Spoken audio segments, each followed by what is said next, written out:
हरि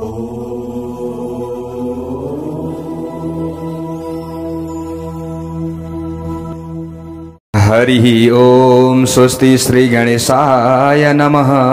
ओम नमो भगवते वासुदेवाय।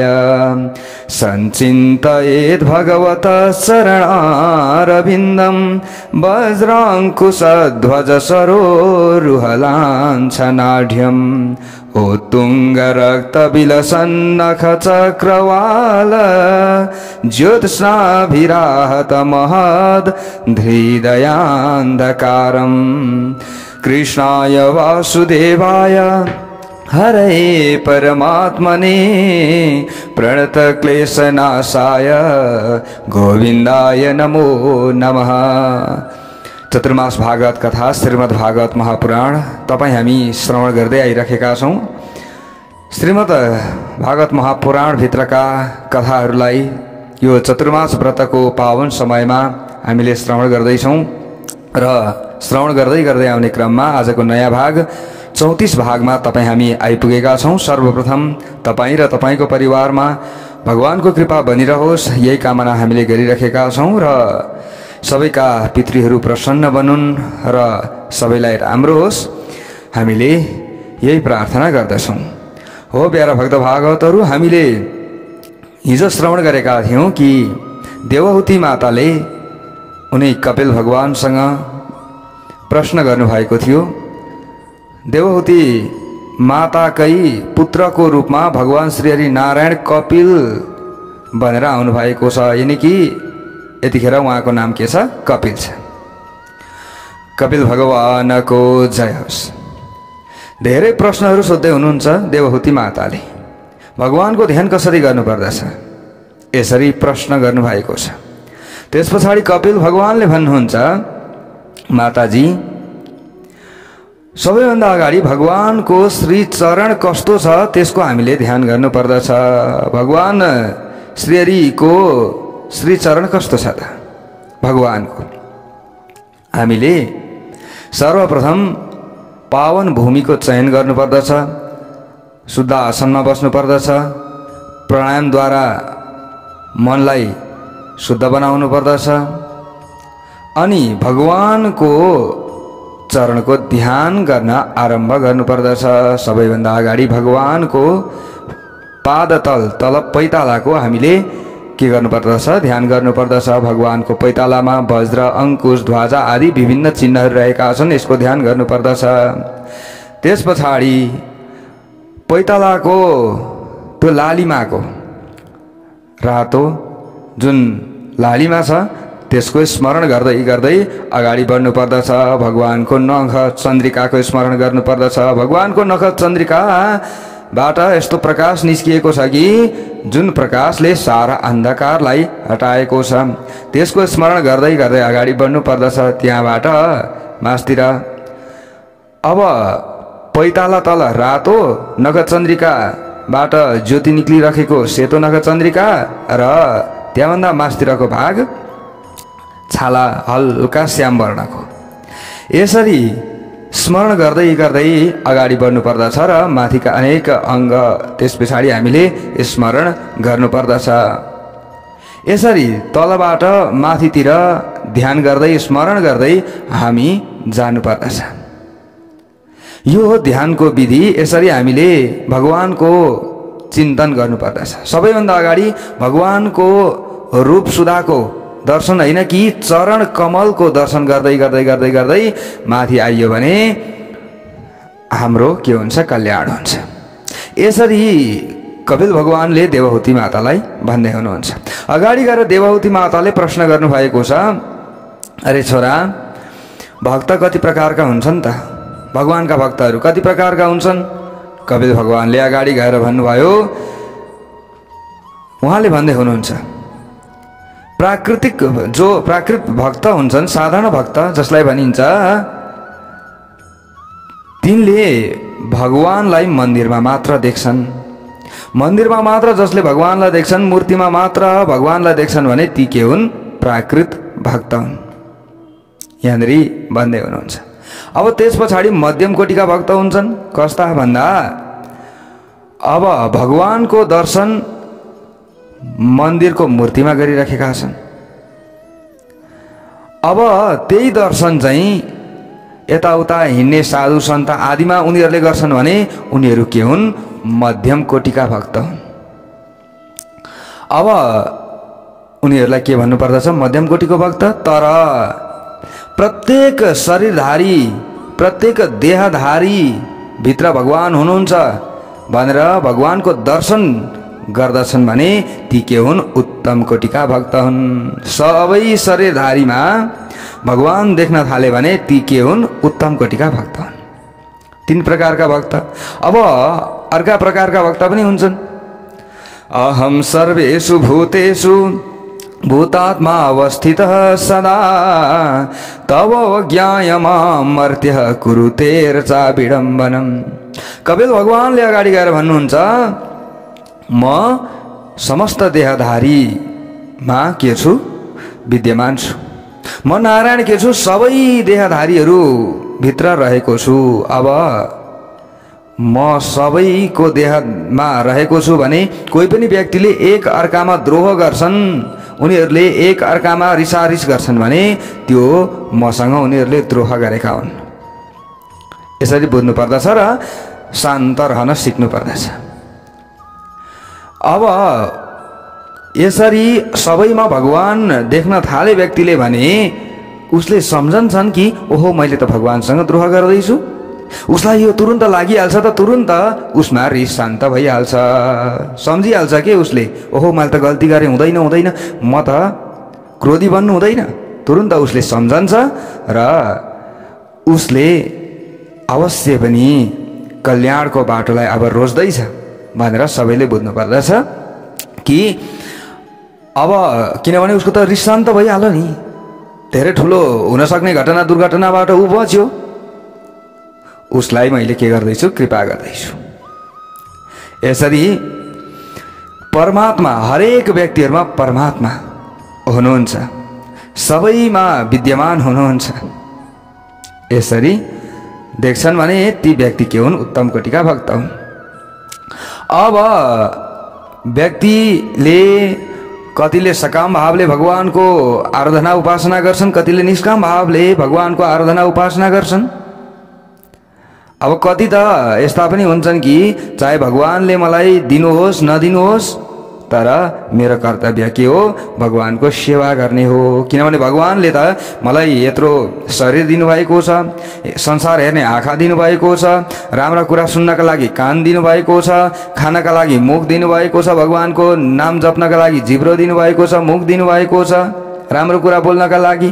भगवानले त मेरो लागि कल्याणै कल्याण गर्नुभएको छ नि भनेर व्यक्तिहरूले निष्काम भावले अब मलाई केही पनि चाहिँदैन, सबै कुरा मलाई भगवानले दिनुभएको छ, अब मैले आफै गरेर खान सक्छु भनेर व्यक्ति कर्मशील बन्दछ र उसले निष्काम भावले मेरो सेवा गर्दछ भने ऊ भन्दा प्यारो मेरा लागि अरू कोही पनि हुन सक्दैन, कोही पनि हुन सक्दैन।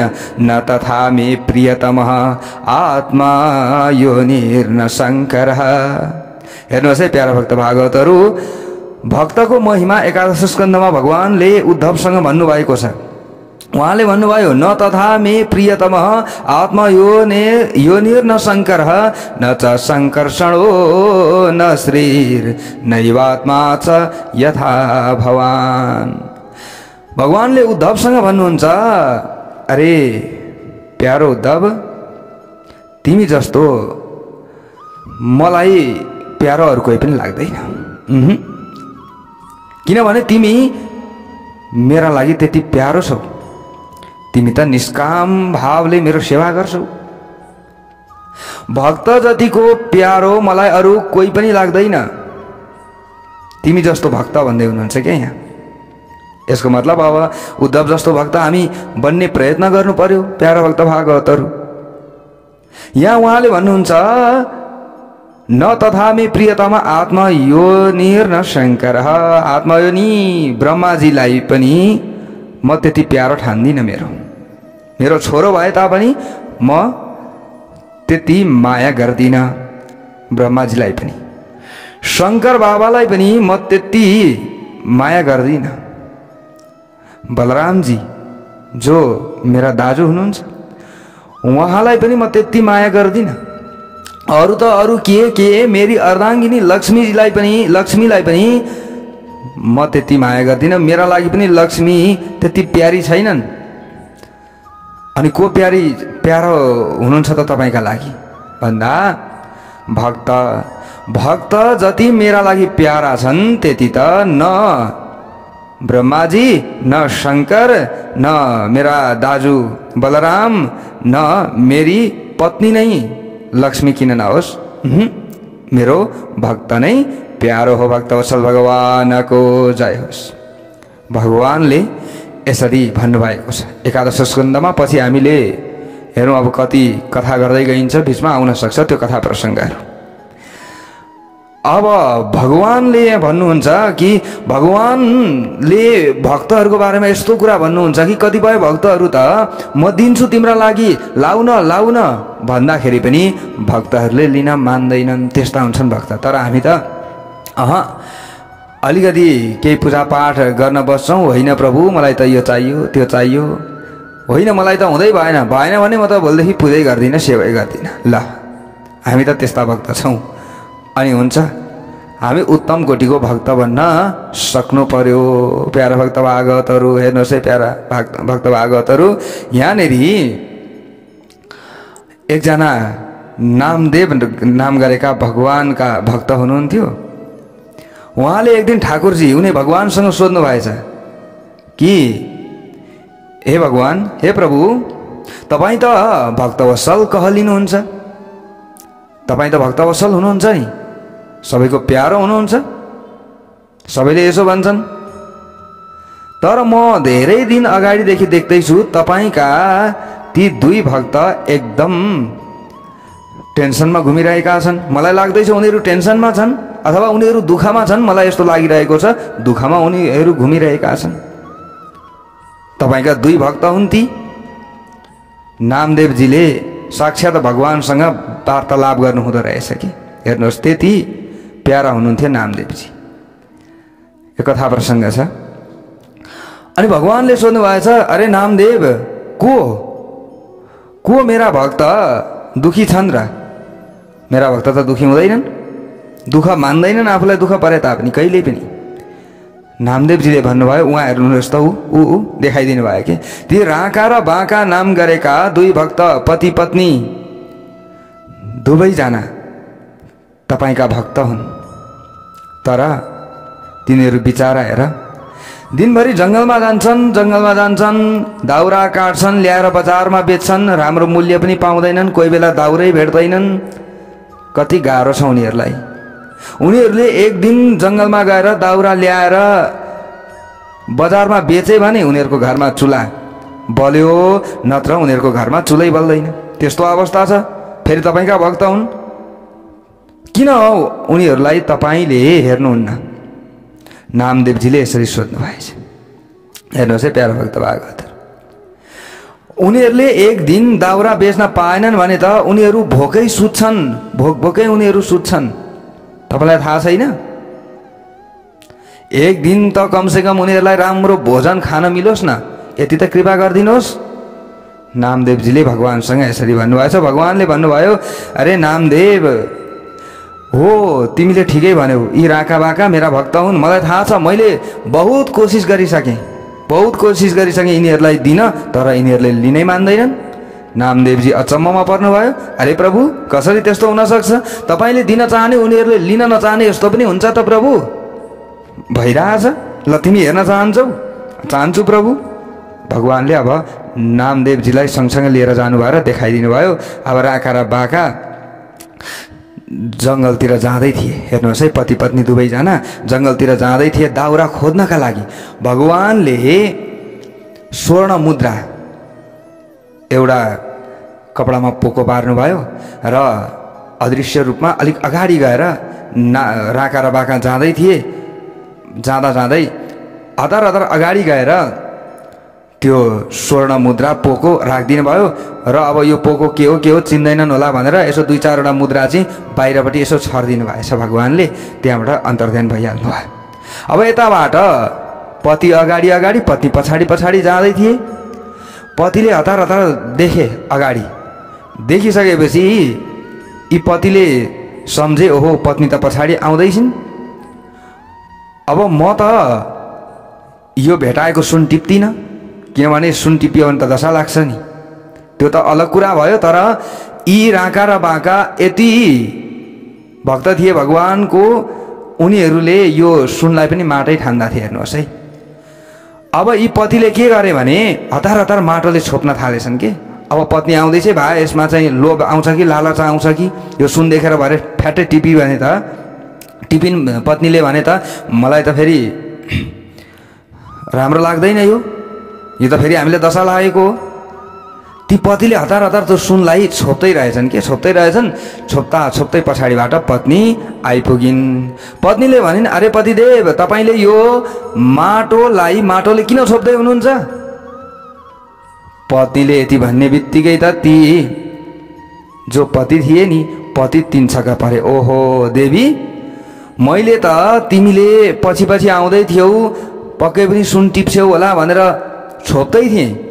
मैले त यो सुनलाई सुन देखेर माटोले छोप्दै थिएँ, तर तिमीले त सुनलाई पनि माटै देख्यौ, माटोलाई पनि सुनलाई पनि माटो, अनि माटोलाई पनि माटै देख्यौ भनेपछि त मभन्दा पनि तिमी त अगाडि निक्लेछौ, मभन्दा पनि तिमी त ज्ञानी रहेछौ। हेर्नुहोस् है, यी पतिले पत्नीलाई यसरी भने। हेर्नुहोस् प्यारो भक्त भागवतहरू, त्यतिखेर भगवानले अब नामदेवजीलाई भन्नुभयो, ऊ देख्यौ त नामदेवजी, मैले कल्याण गर्न नचाहेको हो त, मैले सुन त लगेर अगाडि राखिदिएँ नि, तर यिनीहरूले टिपे त। अब सुनलाई पनि माटो देखिरहेका छन्। अब मेरा भक्त यस्ता छन्, अब मैले के गर्ने? अब उनीहरू आफै दुःख गर्न चाहन्छन्। नामदेवजी छक्क पर्नुभयो। अब नामदेवजीले फेरि भन्नुभयो, हे प्रभु, ल ठिकै छ, सुन भएर नटिपेका होला नि त उनीहरूले, अरू भएको भए त टिप्थे होला, अथवा तपाईँले यति त गर्न सक्नुहुन्छ नि। उनीहरूले हेर त बुढाबुढी भइसके, जङ्गलमा जानु परेको छ, दाउरो काट्नु परेको छ, ल्याएर बेच्नु परेको छ, कोही बेला दाउरा भेटिँदैन। के तपाईँले कृपा गरेर, तपाईँसँग त अथाह शक्ति छ, जस्तो हिसाबले पनि तपाईँले त जे पनि काम गर्न सक्नुहुन्छ, तपाईँले दाउरोको मुठो मुठो बनाएर राखिदिनुहोस् न। हे प्रभु, त्यति त गर्न सक्नुहुन्छ? त्यति गरिदिनु भयो भने तपाईँले त अनेक रूप लिन सक्नुहुन्छ। त्यति गर्नुभयो भने यी वृद्ध भएका तपाईँका भक्तले अब दाउरा सहज रूपमा भेट्छन्। हरेक दुःख गर्नु पर्दैन, दाउरा खोज, त्यहाँबाट एउटा एउटा गर्दै खोज, चिर लिए, मुठा बान, यो सबै झन्झट त पर्दैन नि। थपक्क लान्छन् बेच्छन्, थपक्क लान्छन् बेच्छन्, उनीहरूले पनि अलिकति धन कमाउँछन्, अलिकति मिठो मसिनो खान पाउँछन्। तपाईँले यति त गर्न सक्नुहुन्छ नि। नामदेवजीले यसरी भन्नुभएछ भगवानसँग। हेर्नुहोस् है प्यारो भक्त भागवतहरू, अब ठाकुरजीले भगवानले विचार गर्नुभयो, ल ल ल ठिकै छ नामदेव, अब यो पनि म कोसिस गर्छु। ल भगवानले के गर्नुभएछ भने अब त्यो दिन त भयो, सक्यो, दाउराहरू लिएर गए, बेचे, आफ्नो गुजारा चलाए। अब भोलिपल्ट फेरि नामदेवजीलाई लिएर जानुभयो भगवानले जङ्गलमा हतार हतार। भगवानले अनेक रूप लिनुभयो, दाउरोको मुठो मुठो बनाइदिनु भयो, मुठा मुठा बनाएर राखिदिनु भयो। यताबाट अब राका र बाका दुवैजना पति पत्नी फेरि गए भोलिपल्ट दाउरा लिन जङ्गलमा। जङ्गलमा जाँदा त अघि नै उनीहरू पुग्दाखेरि त मुठो मुठो बनाइराखेको छ दाउराको। ल हेर्नुहोस् प्यारो भक्त भागवतहरू, अब उनीहरूले विचार गरे, ओहो यो त भएन, हामीभन्दा अगाडि नै आएर कसले मुठो मुठो बनाएर राखेको रहेछ, अब यो अर्काको त हामीले चोर्नु हुँदैन। यो त अर्काको हामीले लानु हुँदैन है, हुँदैन। बरु भोकै मर्न तयार छु म। हेर्नुहोस्, यी पतिले यसो भने पत्नीलाई, हे पत्नी, तिमी के भन्छौ? हेर त अब दाउरा काहीँ पनि छैन, सबै मुठा मुठा बनाएर राखेको छ, पक्कै पनि यो कोही न कोहीले त आएर मुठा बनाएको हुनुपर्दछ, अब के गर्ने? पत्नीले पनि भनिन्, हो पतिदेव, अर्काले दुःख गरेर राखेको चिजलाई हामीले हरण गर्न हुँदैन, पाप लाग्छ धेरै ठुलो। हेर्नुहोस् है, पत्नीले पनि यसो भनिन्, पतिले पनि यसो भने। अब दुवैजनाले त्यो दिन दाउरा भेटेनन्। भोकै बसे भक्तवत्सल भगवानको जय होस्। अब भगवानले भन्नुभयो, हे नामदेव, हेर त मैले कल्याण गर्न त चाहिरहेको छु नि, राम्रो होस् भन्न चाहन्छु, तर मैले जति दिए पनि यिनीहरू लिनै चाहँदैनन्। अब मैले के गर्ने? लिनै चाहँदैनन् त। देख्यौ नि अहिले, देख्यौ? नामदेवजी छक्क पर्नुभयो, हो प्रभु, तपाईका भक्त यस्ता पनि हुँदा रहेछन्। आज मैले साक्षात तपाईको भक्तको दर्शन गरेँ। भक्तवत्सल भगवानको जय होस्। हेर्नुहोस् प्यारा भक्त भागवतहरू, अब यहाँनिर कपिल भगवानले आफ्नी माता देवहूतिलाई यसरी यो सारा ज्ञान दिइराख्नु भएको छ। प्यारा भक्त भागवतहरू, भगवान यस्ता भक्तहरूको पछि पछि लाग्नुहुन्छ। भगवानको पछि होइन कि भगवान चाहिँ भक्तको पछि लाग्नुहुन्छ। निरपेक्षम मुनिम शान्तम निर्वैरम समदर्शनम अनुव्रजाम्यहम नित्यम पुएत्यङ्घ्रि रेणुभि। भगवान भन्नुहुन्छ जो निरपेक्ष छन्, कोही अपेक्षा उनीहरूले राख्दैनन्, केवल मेरो भजनमै मस्त रहन्छन् भने अब उनीहरूलाई प्रारब्ध अनुसार जे मिल्छ त्यसैमा उनीहरू सुखी छन्, त्यसैलाई उनीहरू स्वीकार गर्दछन्। म यस्ता भक्तहरूको पछि पछि भाग्छु, यानि कि पछि पछि म लाग्छु। किन लाग्छु पछि पछि भने उनीहरूले टेकेको त्यो धुलो जो छ, भुइँबाट जो धुलो उठ्छ त्यो धुलो नै के हुन्छ? पवित्र हुन्छ। त्यो धुलोले म अभिषिक्त हुन चाहन्छु र म पावन हुन चाहन्छु। त्यो धुलोले अभिषिक्त भएर म पावन हुन पाऊँ, मलाई यस्तो लाग्छ। त्यसै कारणले गर्दा यस्ता भक्तहरूको म चरण रेणु चाहन्छु। हेर्नुहोस्, भगवान श्रीकृष्णले गोपिनीहरूको चरणलाई शिरमा लाउनु भएको थियो। हेर्नुहोस्, यस्तो भक्तको महिमा गाउनु भएको छ भगवानले।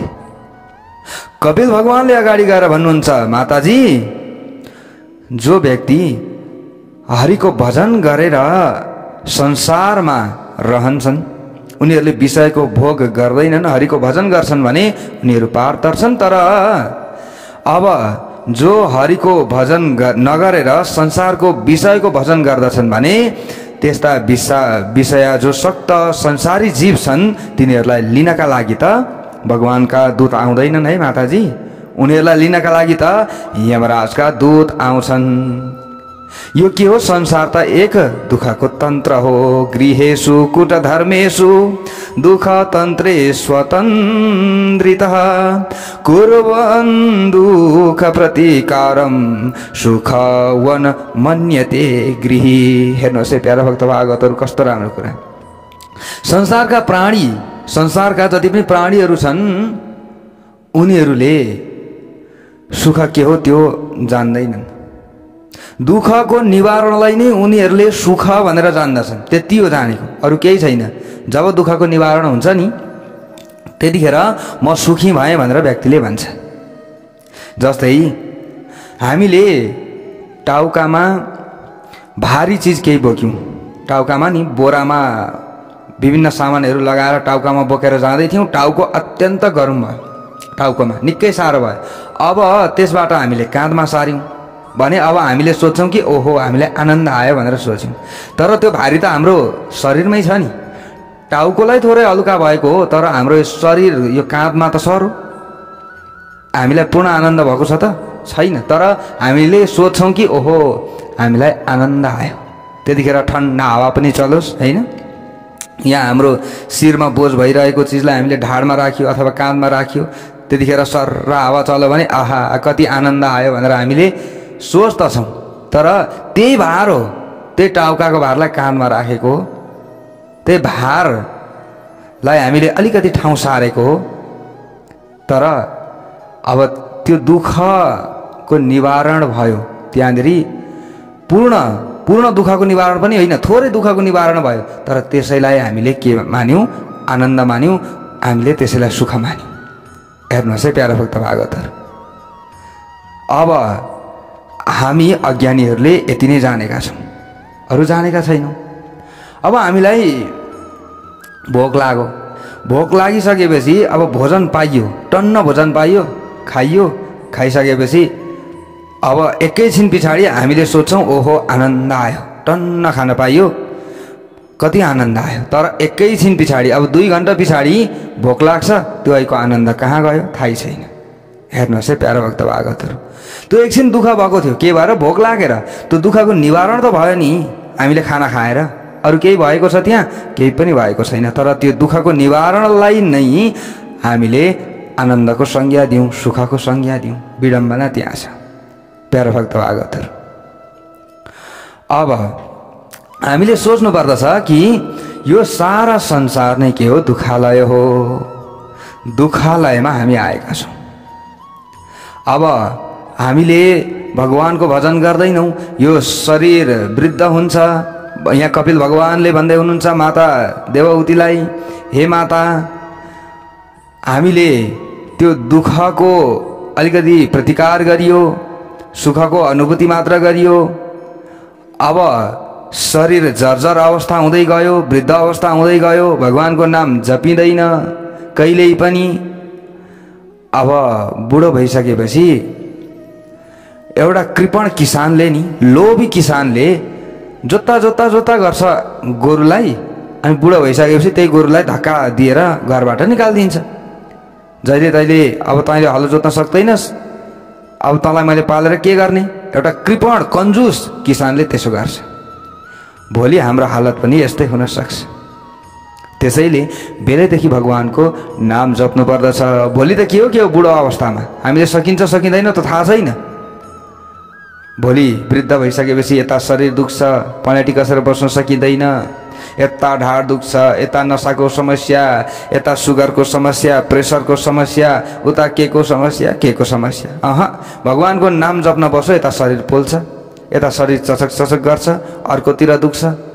भगवानको नाम जप्न बस्यो, अर्कैतिर कता दुख्छ। के हो? अब यस्तो हुन थाल्छ। त्यसैले के गर्नुपर्दछ? बेलैदेखि नै भगवानको नाम जप्नु पर्दछ। कपिल भगवानले दिव्य यसरी सुन्दर उपदेश दिइराख्नु भएको छ। अब आसक्ति नै भइरहन्छ। घर परिवारका जनहरूसँगै जतिखेरै पनि लुटुपुटु भइरहने, भगवानको नाम चाहिँ नजप्ने, घर परिवारका सदस्यहरूसँग लुटुपुटु हुनु यो अधर्म होइन। तर अधर्म चाहिँ के हो भने त्यसो भएर पनि भगवानको नाम जपेन भने चाहिँ त्यो अधर्म हो। फेरि त्यहाँ चाहिँ पाप लाग्छ। अब घर परिवारका सदस्यहरूको भरण पोषण गर्नु धर्म हो, फेरि अधर्म होइन। तर अधर्म चाहिँ के हो भने भगवानको नाम नै बिर्सनु चाहिँ अधर्म हो नि त। त्यसैले भगवानको नाम पनि जप्नु पर्यो।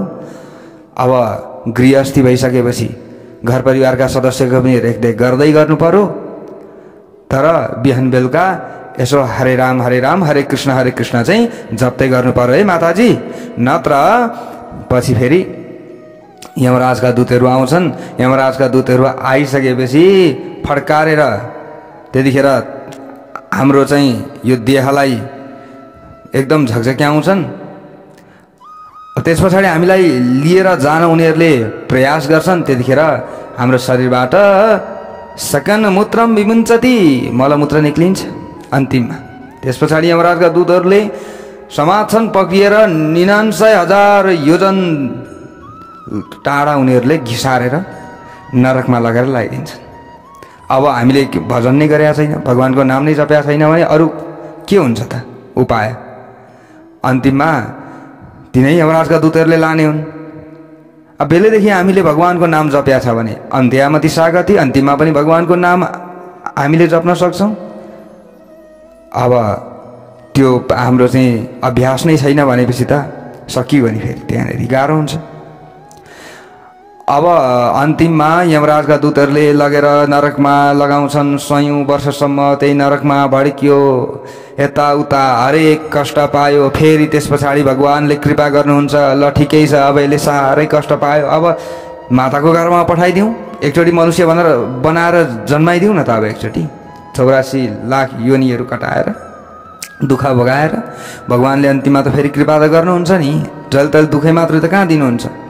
अलिकति राम्रो होस् न, अब त चेता आयो होला नि, चेता आओस् भनेर माताको गर्भमा पठाउनुहुन्छ। त्यहाँनिर 9 महिनासम्म माताको गर्भमा पनि भयङ्कर कष्ट भोग्नुपर्छ। त्यहाँनिर एउटा किराले चुसिरहन्छन्। हेर्नुहोस्, हजारौँ किरा हुन्छन् त्यहाँनिर, एक गर्दै किराहरूले हाम्रो शरीरलाई खाइरहेका हुन्छन्। अब खान्छन् भनेको सक्छन् भन्न खोजे होइन, त्यहाँनिर डसिरहेका हुन्छन्। शास्त्र आदिले यसरी भनेका छन् कि माताको गर्भमा धेरै कष्ट हुन्छ, त्यहाँनिर अनेक कष्ट हुन्छ। अनेकौँ त्यहाँनिर विभिन्न कीटाणुहरूले टोकिराखेका हुन्छन्। त्यतिखेर हामीले परमात्मासँग बिन्ती गर्छौँ।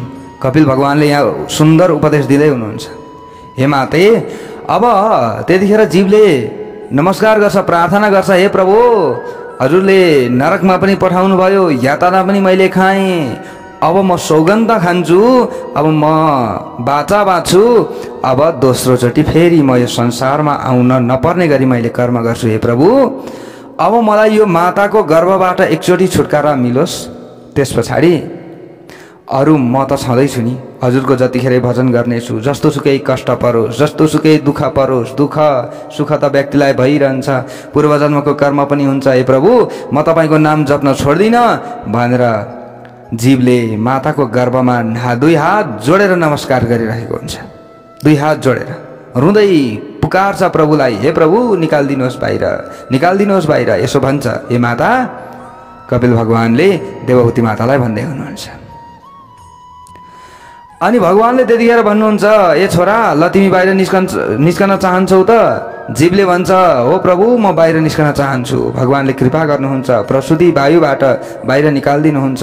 हामी तुरुन्त अब बाहिर आयौँ। त्यतिखेर भगवानको कृपा भयो, क्वाहम क्वाहम क्वाहम गर्दै हामी रुन थाल्यौँ। त्यतिखेर हेर्नुहोस् बाहिर निक्लिने बित्तिकै क्याउ क्वाँ क्वाँ गर्छौँ नि हामी, यहाँ शास्त्र आदिले भनेका छन्। त्यतिखेर हामीले के भने हुन्छौँ अरे भने क्वाहम क्वाहम, यसको मतलब के हो? म को हुँ, म को हुँ, म को हुँ। त्यतिखेर हामीले यो शब्द बोलेका हुन्छौँ सबैभन्दा पहिले, म को हुँ। त्यतिखेर अलिअलि चेत हुन्छ जीवलाई कि म को हुँ, अब मैले मलाई चिन्नुपर्छ भनेर उसले भनिराखेको हुन्छ। तर अब म को हुँ भन्छ एकछिन त, अब अलिअलि अलिअलि अलिअलि थोरै समय बितिसकेपछि त्यस पछाडि उसले सोच्न थाल्छ कि अब म को हुँ, मैले यसको खोजी गर्नुपर्छ भन्ने त सुरुमा थाहा हुन्छ, त्यही गर्छ उसले। तर बिस्तार बिस्तार गरिसकेपछि अरे भाइ म कहाँ आएँ, वरिपरि हेर्न थाल्छ। अब बच्चाले यसरी आँखा फड्काएर अब आँखा खुलिसकेपछि यता र उता हेर्न थाल्छ। अब म को हुँ भन्न पनि छोड्छ उसले, म को हुँ उसले खोजी गर्दैन। अब यिनीहरू को हुन्, यिनीहरू को हुन्, यताउता हेर्छ क्या बच्चाले। जन्मेपछि मसिनो बच्चा जन्मिसकेपछि हजुरहरूले विचार गर्नुभएको होला, पेलाक र पिलिक यता र उता हेर्छन् बच्चाहरूले, हेर्छन् मुखमा को हो त्यो। पहिले चाहिँ म को हुँ भन्छ, क्वाहम क्वाहम क्वाहम भनौँ नि त, म को हुँ म को हुँ म को हुँ भनौँ। भरे चाहिँ यिनीहरू को हुन्, यिनीहरू को हुन्, यिनीहरू को हुन् भन्दै यता र उता हेर्छ बच्चाले। हेर्नुहोस् है, अब त्यो हेर्न थाल्छ है जीवले। हे माता अब हेर्नुहोस्, अगाडि भगवानको म भजन गर्छु भनेर दुई अम्ला जोडिरहेको हुन्छ, निक्लिने बित्तिकै पनि उसलाई अलिकति चेत हुन्छ, को हुँ त भन्दै हुन्छ। त्यस पछाडि अब यी को हुन् भन्न थाल्छ। अब त्यस पछाडि त अब एक दुई दिन पछाडि त अब बढ्दै जान्छ, भगवानको मायाले छोप्दै जान्छ। त्यस पछाडि त अब यी सबै अपरिचित व्यक्तिहरू छन्, अब यिनीहरूसँग परिचय गर्नुपर्छ। उसले थाल्दछ अब कसैलाई आमा भन्छ, कसैलाई बाबा भन्छ, कसैलाई मामा भन्छ, कसैलाई काका भन्छ, कसैलाई दिदी भन्छ। हेर्नुहोस् है प्यारा भक्त भागवतहरू पछि गएर अब जन्मिने बित्तिकै पनि फेरि व्यक्तिहरूले जन्म लिने बित्तिकै नि हेर्नुहोस् है यहाँनिर रुन्छौँ, रुनु पनि अपशगुन नै हो। अब बालक के जन्मियो के जन्मियो के जन्मियो भनेर अरूले सोध्न थाल्छन्। त्यतिखेर अरूले नि के जन्मियो, छोरा जन्मियो कि छोरी जन्मियो, हेर्नुहोस् है सबैले त्यो सोध्न थाल्छन्। त्यतिखेर हामी जन्मिँदाखेरि नि हरेक कुरा अपशगुन नै भइराखेको हुन्छ अरे। हेर्नुहोस् अब त्यो अपशगुनलाई राम्रो बनाउनका लागि, जस्तै हामीले राति सपनामा खराब सपना देख्यौँ, अब त्यसलाई राम्रो बनाउनका लागि त विविध उपायहरू छन्। अब हामी जन्मिने बित्तिकै पनि अपशगुन भइराखेको हुन्छ हामीलाई त्यतिखेर, होइन सगुन त हुँदैन। अब को के जन्मियो भनेर कोही व्यक्ति घरबाट बाहिर निस्किन पाएको छैन, अलिकतिर जाने बित्तिकै हाछ्यौँ गरिदियो भने त्यो अपशगुन मानिन्छ अरे कि। अनि कहाँ हिँडेको मात्रै भनेको गऱ्यो भने त्यसलाई पनि अपशगुन मानिन्छ। एकचोटि त जसले पनि सोध्छ होइन त्यो। अब यहाँनिर बच्चा जन्मिने बित्तिकै सबैले भन्ने नि त्यही हो। हेर्नुहोस् के जन्मियो त्यही हो, अनि व्यक्ति रुन थाल्छ। हेर्नुहोस् त्यसलाई पनि अपशगुन नै मानियो। जीवन यात्राको सबैभन्दा सुरुवातको समयमा नै अपशगुन भएको छ। अनि अब बाल्य अवस्थामा पनि कष्टै भोगेको छ। त्यहाँबाट अलिकति ठुलो भयो, बच्चा हुँदाखेरि पनि रोगै छ। अलिकति अब त्यो बच्चाको समयमा नि त्यो यता पनि चिलाउँछ, पछाडि पनि चिलाउँछ, कता चिलाउँछ, मातालाई थाहा हुँदैन कहाँनिर चिलाएको बच्चा रुन्छ मात्रै। हेर्नुहोस् कति कष्ट छ बच्चालाई। यता पछाडि ढालमा पनि चिलाउँछ, कता चिलाउँछ थाहा हुँदैन, बच्चा रुन्छ मात्रै। हेर्नुहोस् कष्टै छ नि त बच्चामा पनि, सुख छ त छैन। अब एकतिर चिलाएर बच्चा रोको हुन्छ, माताजीले सम्झनुहुन्छ यो त भोकायो, स्तनपान गराउन थाल्नुहुन्छ, तर बच्चा रुन छोड्दैन। ए होइन रहेछ, अरू केही पकाएर खुवाउनुपर्छ लिटो सिटो, माताजीले लिटो सिटो पकाएर खुवाउन सुरुवात गर्नुहुन्छ, तर बच्चालाई कहाँनिर चिलाएर रोको हुन्छ त्यो थाहा हुँदैन। हेर्नुहोस् है प्यारो भक्त भागवतहरू। अब सानो अवस्थामा पनि दुःख पाएकै छ, अलिकति ठुलो भएर पनि दुःख पाएकै छ हे माते। त्यसैले यो संसार त दुःखालय हो, दुःख मात्र हुन्छ। त्यसैले भगवानको नाम बेलेदेखि जप्नुपर्छ है माता। यस संसार सबै के छ, झुट छ भक्तवत्सल भगवानको। यसरी कपिल भगवानले दिव्य उपदेश देवहूति मातालाई दिँदै हुनुहुन्छ। अब यहाँबाट उताको कथा प्रसङ्ग भोलि हामीले श्रवण गर्नेछौँ। भक्तवत्सल भगवानको